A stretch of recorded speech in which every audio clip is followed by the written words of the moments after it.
Tokoh dalam sejarah Islam yang sekontroversial Ibnu Arabi. Syekh Akbar ini adalah titik yang melahirkan polaritas dengan dua kutub besar yang berseberangan. Satu kelompok menempatkannya wali agung, bahkan penutup wali khusus, sedangkan kelompok lain memandangnya telah kafir dan keluar dari agama, bahkan puncak dari kekafiran itu sendiri. Ibn Arabi memiliki daya tarik sekaligus daya tolak yang sungguh sangat luar biasa. Bahkan Michel Chodekaiewicz, penulis buku An Ocean Without Shore, Ibnu Arabi, The Book and the Law, terbitan New York, State University of New York, memberikan gambaran dengan lautan tiada bertepi. Setidaknya perlu diungkapkan, bahwa di antara yang paling terkenal dalam mempromosikan label kafir Ibnu Arabi adalah Ahmad bin Abdul Halim bin Taimiyah al-Hararani, yang terkenal dengan Ibnu Taimiyah. Bahkan bersamaan dengan lahirnya gerakan dan paham literatis takfiri modern, tampak betapa nama Ibnu Taimiyah seolah menenggelamkan nama-nama lain di barisan para penentang Ibnu Arabi. Perihal tingkat keilmuan yang jauh melampaui manusia pada umumnya, sering bahkan hampir semua istilah dalam pemikiran Ibnu Arabi serasa menggunakan kata-kata bahasa Arab yang longgar dan kaya.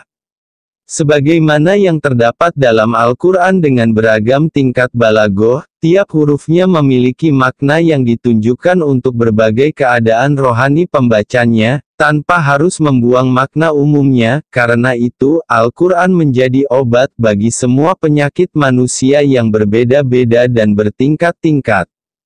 Maka tidak heran, jika mendengar ungkapan-ungkapan pemikiran Ibnu Arabi sering terdapat kesapahaman bahkan lebih daripada itu. Ambil contoh dalam penggunaan beberapa istilah yang mengandung beragam arti yang kadang malah bertentangan. Maula, misalnya dalam bahasa Arab bisa berarti tuan, sekaligus bisa berarti budak. Ibnu Arabi tak merasa perlu memastikan mana di antara dua makna berlawanan itu yang dia tuju.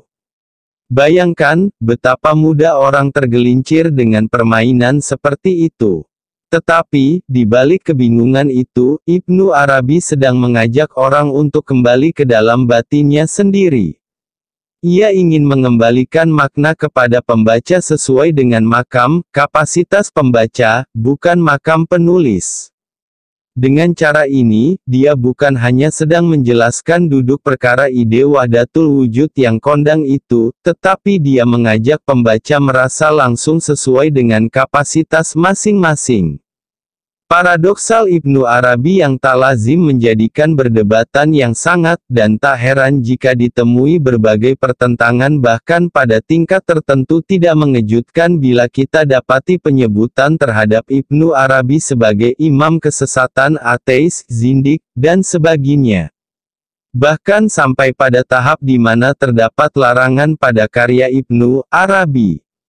Bahkan Syaikh Sholih Zainuddin sempat menyatakan jika karya-karya Ibnu Arabi tidak akan ditemui di wilayah Mesir dan Alexandria, juga tidak akan ada orang yang